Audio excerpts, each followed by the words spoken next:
Wamtobbalummaa keenya walitti dhiyeessu funyoo gaarii jira kan hidhee jabeessu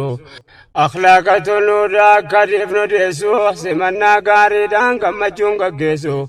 qalbiidhumaan malee miti fafakkeessu haajaa obboleessa gargaaranii baasu rakkina ofii dura rakkina sa'aansu yaada arjoomuudha hammuma dandeessu. Irra dabruudhaa fi waan inni balleessu wamtu muumintoota walitti dhiyeessu baay'eedha adeemne waan kana odeessu gaafataa hojjetaa sabriidhaan gaggeessu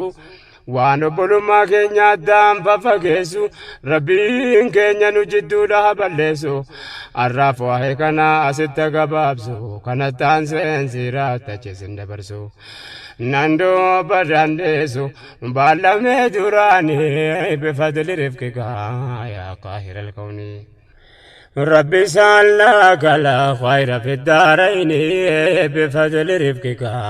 ya qahir al-kawni Fedinkum man yadako hubachu wan dagahe kesotina qalbefachu dagahe fame yada wal gafachu wamtan zena kana barbade dubachu